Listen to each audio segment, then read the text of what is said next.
Hey guys, कैसे हैं आप सब। तो आज हम बात करने वाले हैं important topic, major land forms of the earth. ये 6 चैप्टर है क्लास 6 का। इसमें हम पढ़ने वाले हैं कि कैसे लैंड फॉर्म्स का निर्माण होता है, कैसे लैंड फॉर्म्स बनते हैं। तो उसको बनने के दो तरीके से बनने का यहाँ पर आपको जिक्र किया गया है। पहला है आपका इंटरनल प्रोसेस। तो लैंड फॉर्म्स की जब हम बात करेंगे तो इसमें दो तरह की जिक्र करने वाला है। मैंने आपको भी जस्ट अभी बताया है। एक होने वाला है आपका यहाँ पर, ये देखिए, ये दे रखा है एक इंटरनल प्रोसेस। एक सेकंड होता है एक्सटर्नल प्रोसेस। इंटरनल प्रोसेस में क्या होगा वो जस्ट मैं आपको आगे बताऊंगा। पहले इसके लिए एक नीचे डायग्राम दे रखा है। उस डायग्राम को देखने के बाद हम देखते हैं कि क्या हमें समझ में आ रहा है लैंडफॉर्म से। तो नीचे देखिएगा, थोड़ा सा नीचे मैं डाउन करता हूँ इसको। तो यहाँ आप देख रहे हैं कि यहाँ पर लैंडफॉर्म्स का एक स्ट्रक्चर दे रखा है, जिसमें माउंटेन रेंज दे रखी है, पर्वत श्रृंखला दे रखी है, बेसिन दे रखा है, हिल दे रखी है, प्लेट्यू दे रखे हैं, ट्रिब्यूटरीज दे रखी है, इसमें लेक्स दे रखी है, रिवर स्प्रिंग है ना। तो ये सब चीज़ें, ये माउंटेन हो गए आपके, है ना, माउंटेन है आपके, आपके प्लेट्यू हो गए, आपके प्लेन हो गए। ठीक है, इस्थेमस भी आप इसमें से मान सकते हैं। तो और डेल्टा भी आपका है। तो एक तरह से ये लैंड है, एक आप चट्टान भी कह सकते हैं। चट्टान कहना इसको हम ठीक कह सकते हैं, चट्टान भी हम इसको कह सकते हैं जहाँ पर हम खड़े हो पा रहे हैं। तो लैंड तो आप समझ चुके हैं, ज़मीन। तो लैंड फॉर्म्स कैसे होती है वो हम आपको बताने वाले हैं। तो पहला जो तरीका है, यहाँ सबसे पहले बताया गया इंटरनल प्रोसेस। तो ये दो प्रोसेस के थ्रू बनता है लैंड फॉर्म्स। पहला है इंटरनल प्रोसेस। इंटरनल प्रोसेस में यहाँ पर दो नाम आपको बहुत अच्छे लिखे हुए दिख रहे होंगे, अपलिफ्टमेंट और एक सिंकिंग। भराई, एक तो भराई होती है और एक अपलिफ्ट, मतलब ऊपर नीचे ऐसे। जैसे कि आप देख लीजिए, अ, आपने ग्लास लीजिए, ग्लास में आप चावल लीजिए, चावल को आप ऐसे ऐसे हिलाइएगा, ग्लास को आप हिलाएंगे तो आप देखेंगे कि चावल ऊपर नीचे हो रहा है। तो बीच में जो होल होता है या फिर कोई एयर होगी वो बाहर निकल जाएगी बबल्स। तो ऐसा ही यहाँ पर होता है जब अर्थ रोटेट करती है। जैसे कि आपकी अर्थ है, एक सेकंड में आपको सब बहुत अच्छे से यहाँ पर एक्सप्लेन करने की कोशिश करूँगा। तो जब अर्थ रोटेट कर रही है इस तरह से, है ना, तो जब अर्थ रोटेट करेगी तब क्या होगा, अपलिफ्टमेंट होगा। एक तो अपलिफ्टमेंट होता है और एक सिंकिंग होता है। इंटरनल प्रोसेस के अंदर ये दोनों चीज़ें हो रही हैं, जिससे क्या होगा, अर्थ के लैंडफॉर्म से निर्माण होता है। सेकंड, इसी के बाद यहाँ पर आपको दिखाया गया है एक्सटर्नल प्रोसेस। एक्सटर्नल प्रोसेस में आपका क्या होता है, एक तरह से भराव हो रहा है ना, rebuilding of the land sources. इसमें क्या होता है, भराव हो रहा है। मिट्टी जैसे कि कहीं आपकी इसमें मिट्टी को भरा जा रहा है। अब वो भरा कैसे सकता है आपका, एक तो इरोजन के थ्रू और एक डिपोजिशन के थ्रू, है ना।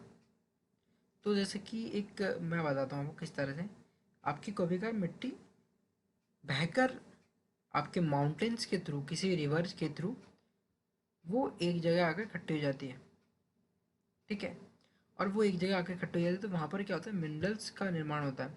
क्योंकि अर्थ में क्या होता है, बहुत सारे मिनरल्स पाए जाते हैं। तो जब रिवर बहती हुई आती है तो माउंटेन्स के थ्रू बहुत सारी सॉइल्स को अपने संग ले आती है। जब कोई रिवर बह रही है तो रिवर बह रही है तो ये रिवर बह रही है जैसे ना, और ये माउंटेन की तरफ से आ रही है। आप मेरी बात को समझने की कोशिश कीजिएगा। तो जो यहाँ पर मिट्टी है, इधर जो मिट्टी पाई जा रही होगी, उस मिट्टी को इसमें बहा कर ला कर उसको यहाँ नीचे कलेक्ट कर लेगी। तो यहाँ पर क्या हो रहा है, एक तरह से भराव हो रहा है मिट्टी में। यहाँ जैसे कि यहाँ पर अगर कहीं प्लेस खाली था तो यहाँ पर कोई छोटा मोटा डेल्टा का निर्माण हो गया इसका कारण। तो मैं यहाँ पर ये शो करना चाह रहा हूँ आपको। तो ये दो प्रोसेस के थ्रू यहाँ पर एक्सटर्नल प्रोसेस होती है। एक पहले है इरोजन, ठीक है, एक तो मिट्टी का हटाना, पहले मिट्टी हट रही है, इरोजन हो जैसे कि मिट्टी का बहना है, क्या आप कह सकते हैं। और डिपोजिशन मतलब मिट्टी को बढ़ना। तो पहले हमने बताया कि मिट्टी को हटाना और एक दूसरा बढ़ना।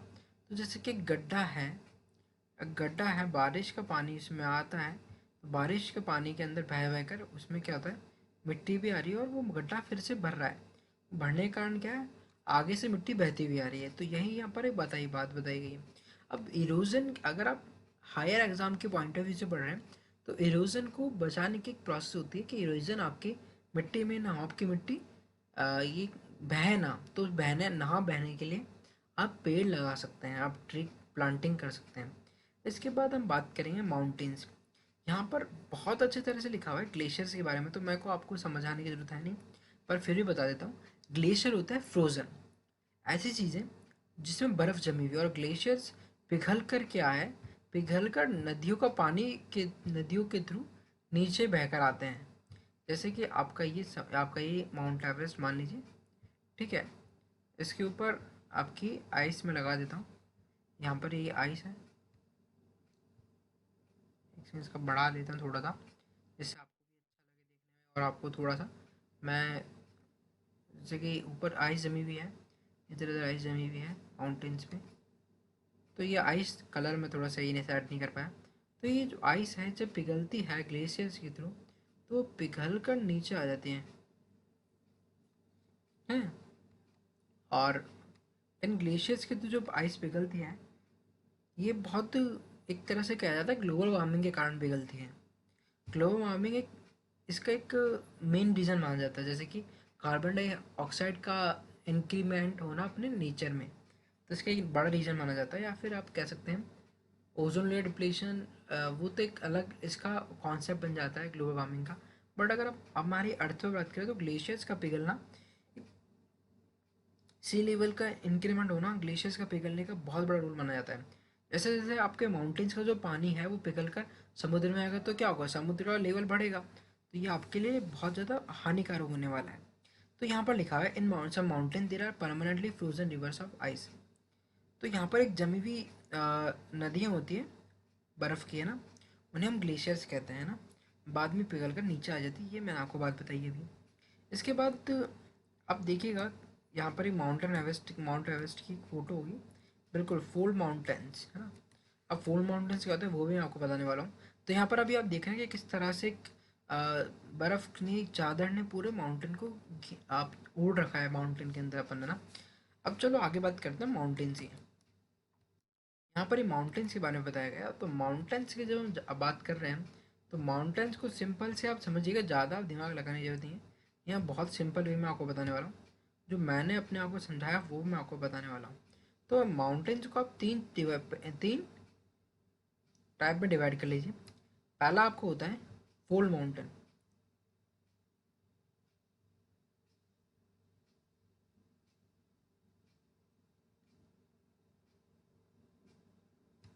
तो फोल्ड माउंटेन पहला आपको होता है फोल्ड माउंटेन। सेकंड माउंटेन होता है आपका ब्लॉक माउंटेन, और थर्ड वॉल्केनिक माउंटेन।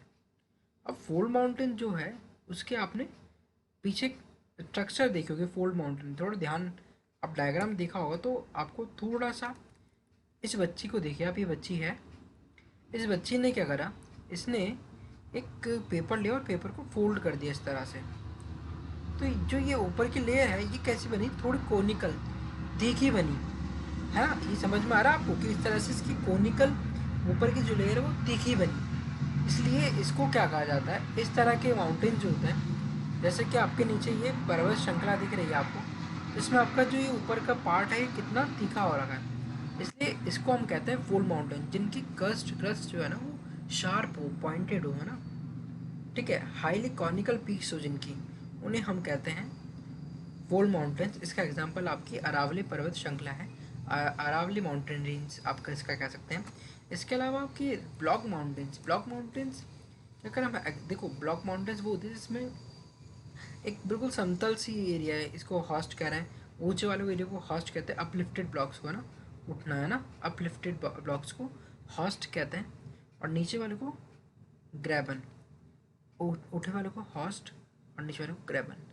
देखो इसको याद करने का तरीका इस तरह से याद कर सकते हैं कि एक घोड़ा होता है, नाम देखो, समझाने की चीज़ तो समझाने की तरह, बट दिमाग में बैठाने की बात मैं आपको बता रहा हूँ। तो एक घोड़ा होता है, घोड़े के पैर मान लीजिए, एक घोड़े के पैर है, पूछ है, तो मैं नीचे का पार्ट बना रहा हूँ ना, ठीक है। अब नीचे घास होती है,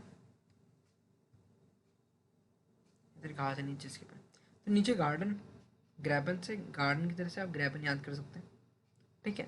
और हॉस्ट से हॉर्स को याद कर सकते हैं। तो जो ऊपर वाली चीज़ होती है उसको बोलते हैं हॉस्ट। ब्लॉक माउंटेन्स की बात कर रहा हूँ। ब्लॉक माउंटेन्स एक तरह से ये ऐसे माउंटेन होते हैं जहाँ पर आपको समतल एरिया मिलेगा, ऊपर हाई पीक वाला है ना, ठीक है। और ये वर्टिकली डिस्प्लेस्ड हो जाता है ना एक तरह से, मतलब आप कह सकते हैं कि वर्टिकली होने का मतलब है कि जो चौड़े होते हैं ना वो अलग अलग थोड़ा खिसक जाते हैं एक तरह से। तो यहाँ पर एक तो हॉस्ट है और एक ग्रैबन है। तो ऊपर वाले को हम हॉस्ट कहते हैं और नीचे वाले को ग्रैबन कहते हैं। इसके बाद वॉल्केनिक वाले जब आएंगे तो वॉल्केनिक में आप देखेंगे, वॉल्केनिक का नाम से पता चल रहा है। अच्छा, ब्लॉक माउंटेन्स का एग्जाम्पल आपको बताना चाहूँगा। ब्लॉक माउंटेन्स का एग्जाम्पल है राइन वैली और एक वॉजेस माउंटेन। राइन वैली और वॉजेस माउंटेन, ये दो एग्जांपल अच्छे से याद करने के। राइन वैली, राइन वैली, राइन वैली और वॉजेस माउंटेन्स, ठीक है। इसके बाद है वॉल्केनिक माउंटेन। वॉल्केनिक माउंटेन जहाँ पर वॉल्केनो होगी, जहाँ पे जिसमें से हमको क्या मिल रहा है, लावा मिल रहा है। तो इसके लिए है माउंटेन किलिमंजारो, ठीक है, और mountain Fujiyama. Mountain Fujiyama, Fujiyama Japan में है और माउंटेन किलिमंजारो आपके अफ्रीका में पड़ता है। माउंटेन किलिमंजारो, याद करने का तरीका Kilimanjaro, Kilimanjaro, Kilimanjaro, Kilimanjaro, Kilimanjaro, Kilimanjaro. और mountain Fujiyama, mountain Fujiyama Japan में पड़ता है। ये इसका एग्जांपल आपको बताया मैंने ना। ओके, तो इसके बाद यहाँ पर कुछ टर्म्स दे रखे हैं, जैसे कि mountains are very useful, the mountains are storehouse of the water. तो स्टोर हाउस का मतलब है कि जहाँ पर कलेक्ट होता है पानी, वो, ठीक है, वो मान सकते हैं आप, ठीक है। इसके बाद mountains have a rich variety of flora and fauna. ये अलग अलग तरह के वेजिटेटिव प्लांट्स पाए जाते हैं ना, वेजिटेशन बहुत अलग अलग तरह का होता है, जैसे, और यहाँ के जीव जंतु अलग अलग होते हैं। तो यहाँ पर फ्लोरा फौना बिल्कुल आपको अलग मिलने वाला है। देन यहाँ पे वॉल्केनो वाले का एक थोड़ा सा डायग्राम दे रखा है कि देखिए वॉल्केनिक माउंटेन का जो डायग्राम है आप देख सकते हैं, नीचे वॉल्केनो है, मैग्मा, मैग्मा नीचे, देन ऊपर लावा जा रहा है, molten rock flowing down the side is called lava. जो मतलब पिघली हुई रॉक है उसको हम लावा कह रहे हैं ना, ठीक है। The volcanic cone is composed of layer of ash and lava. तो देखो ये जो लेयर है ये ऐश और लावा से मिलकर बनी है, और लावा बॉम्ब्स मतलब वो ऊपर से ऊपर ऊपर का जो गिरता है उसका है। और ऊपर एक देखो धुआं और निकल रहा है, उसको हम स्टीम और वॉल्केनिक ऐश या गैसेस की बात कर देते हैं यहाँ पर ना। अब प्लेटस, हम इसको प्लेटस कहते हैं ना, ठीक है, इसको पठार, ठीक है। तो ऊंचे पर्वतों पर जब एक बिल्कुल टेबल लैंड इसलिए कह रहे हैं क्योंकि ऊपर से बिल्कुल समतल एरिया, समतल एरिया, तो उसे हम कहते हैं पठार या फिर प्लेटस, है ना। अब इंडिया का सबसे पुराना और ओल्डेस्ट प्लेटस है हमारा डेक्कन प्लेटस। ये याद रखने की बात है, Deccan plates is one India, Deccan plates in India is one of the oldest plates, oldest plates है, ठीक है। सेकंड है कि रिच और मिनरल्स में हमारी बात करें तो हमारे तिब्बत का प्लेटस भी है जो कि रिच मिनरल्स में रिच है ना। और ये हाईएस्ट प्लेटो है, the Tibet plateau is the highest plateau in the world, है ना। 4,000 की ऊंचाई है, 4,000 से 6,000 की ऊंचाई आपको मिल जाएगी। अब प्लेन्स है, गंगा वगैरह के प्लेन्स हैं, यहाँ पर गंगा की रिवर्स होगी, ब्रह्मपुत्र रिवर्स होगी। तो लोग प्लेन्स में रहना ज़्यादा पसंद करते हैं। आगे आप आएंगे कि आप किस तरह से लोगों को रहना कहाँ पसंद है। तो प्लेन्स का नाम इसलिए आता है क्योंकि यहाँ पर पहला तो मिनरल्स होते हैं, क्योंकि नदियाँ बहकर आती है, तो यहाँ पर जो मिट्टी कलेक्ट होती है उस मिट्टी में बहुत सारे मिनरल्स होते हैं, और मिनरल्स से आप अपने एग्रीकल्चर के लिए आपके लिए बहुत ज़्यादा बेनिफिशियल होता है। तो प्लेन्स तो उसके लिए इंपॉर्टेंट हो गए। सेकेंड चीज़ है कि आपको यहाँ पर फिशेज वगैरह आएगी, तो इसलिए भी यूज़फुल हो जाएगा। फर्टाइल तो है ही क्योंकि एग्रीकल्चर में काम आ रहा है, और एक तरह से ह्यूमन हैबिटेशन के लिए बहुत ही बढ़िया जगह है और सूटेबल होती है आपके लिए प्लेस, क्योंकि आपको ऊपर खड़ा हो जगह रहना नहीं पड़ता। और यहाँ पर आपके खाने पीने का और शेल्टर्स के लिए बढ़िया प्लेस आपके लिए प्लेन्स होती है। प्लेन्स को अभी तक का सबसे बेस्ट प्लेस मानी जाती है ह्यूमन बींग्स के लिए, ठीक है। Landforms and the peoples, humans have been living on different kinds of landforms and different बीज। Life is difficult in mountain areas, plain provide. तो जैसे कि लैंडफॉर्म्स की आपकी बात कर रहे हैं तो कुछ प्लेन्स में रह रहे हैं, कुछ प्लेटस में रह रहे हैं, कुछ माउंटेन्स में रह रहे हैं। तो ये सब लैंडफॉर्म्स के प्रकार हैं। तो हर इंसान अपने हिसाब से रहता है। जैसे कि तिब्बत वाले लोग का थोड़ा सा जो रहने रहने का तरीका है वो बहुत अलग होता है। ऐसे ही कुछ एरियाज है जहाँ पर बहुत सारे वॉल्केन आपके तूफान आते हैं, अर्थक्वेक आते हैं ना। तो every places has their special character. आप जहाँ भी जाएंगे उनके एक अलग स्पेशल करेक्टर आपको दिखने को रहता है हमेशा। तो इसलिए हर लैंडफॉर्म्स की एक स्पेशल करेक्टर है जो कि उसका स्वरूप भी आपको देखने को मिलता है, कभी कभार आपके लिए बहुत बड़ी प्रॉब्लम्स क्रिएट होती है। तो यहाँ पर कुछ इंपॉर्टेंट देखिए क्वेश्चन है, इसको थोड़ा सॉल्व कर लेते हैं। और जो क्वेश्चन आपसे अभी नहीं बन रहे उनको कोई बात नहीं, आप घर जाके आप आराम से बैठ कर बना सकते हैं। तो पहला है मेजर लैंड फॉर्म्स। तो मेजर लैंड फॉर्म्स में माउंटेन्स हो गए, आपके प्लेन हो गए, आपके प्लेटस हो गए, है ना, आपके डेल्टा हो गए, इन चीज़ आपको डाल सकते हैं। सेकंड चीज़ है माउंटेन और प्लेटा में अंतर क्या है। माउंटेन्स और प्लेटूस में अंतर क्या होता है। माउंटेन देखो तीन प्रकार के मैंने आपको बताया था। माउंटेन्स शार्प होते हैं ऊपर से, है ना, और प्लेटस आपके एक तरह से कह सकते हैं कि प्लेटस समतल होते हैं। टेबल टेबल वाला हमने नाम दिया था इसको एक। तो ये समतल होते हैं, माउंटेन्स समतल नहीं होते ऊपर से। सेकंड चीज़ ये कि इसमें मिनरल्स ज़्यादा होते हैं प्लेटो में। प्लेटो में मिनरल्स बहुत ज़्यादा हाई होते हैं, माउंटेन्स में मिनरल्स नहीं मिलते इतने। ठीक है। हाँ, what are the different types of mountains. यहाँ तीन तरह के माउंटेन्स आपको बताते हैं। फोल्ड माउंटेन्स, सेकंड माउंटेन आपको मैंने बताया, एक होता है फोल्ड के अलावा आपका ब्लॉक माउंटेन्स, जिसमें हॉस्ट और ग्रैबन, दो नाम याद करने की आपको बहुत अच्छे से मैंने हिदायत दी है। और थर्ड है आपका volcanic mountains. How are mountains useful to man. Mountains पे आप खेती कर सकते हैं ना, खेती के लिए, ठीक है। और ऊपर से यहाँ पर वेजिटेशन थोड़ा अलग होता है, तो वो उसके लिए हिसाब से यूजफुल होते हैं। Plains are form plains how are plains form. नदियाँ जब बहकर आती है तो उसका पानी के थ्रू मिट्टी जो आती है उनसे प्लेन का निर्माण होता है, ठीक है ना। ये ठीक है। Why are the river plain thickly populated. तो थिकली पॉपुलेटेड इसलिए होते हैं, मैंने अभी आपको जस्ट बताया था, एग्रीकल्चर के लिए सबसे फर्टाइल लैंड जो आपको मिलने वाली है वो रिवर्स के पास के प्लेन्स होते हैं। जैसे गंगा और ब्रह्मपुत्र के पास के जो नदियाँ हैं उनके पास में लोग ज़्यादा बसते हैं। और आपको एक बात, बहुत अच्छी बात बताने वाला हूँ हिस्ट्री की।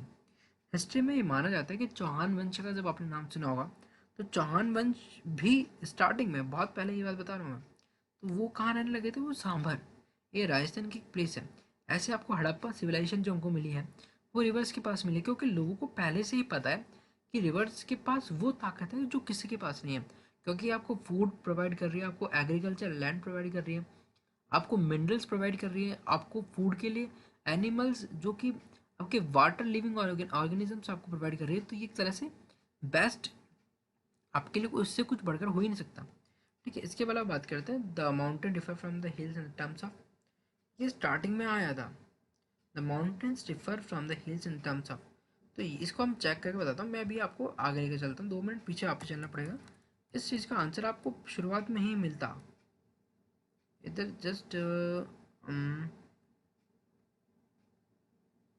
इसका आंसर से एलिवेशन है, बट आपको मैं एक बार अम, थोड़ा सा वो आपको ये रहे कि आपने क्वेश्चन के आंसर ढूंढे, वो मेन होता है।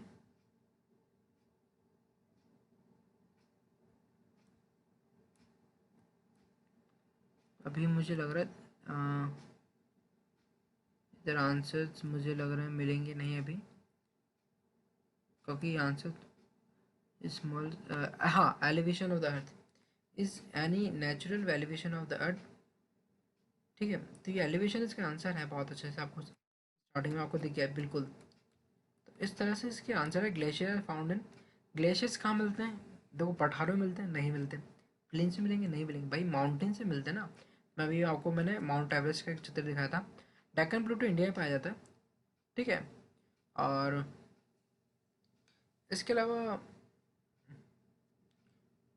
और कुछ आपको मुझे लगता है कि ज़्यादा क्वेश्चन इसमें से बनने वाले हैं नहीं।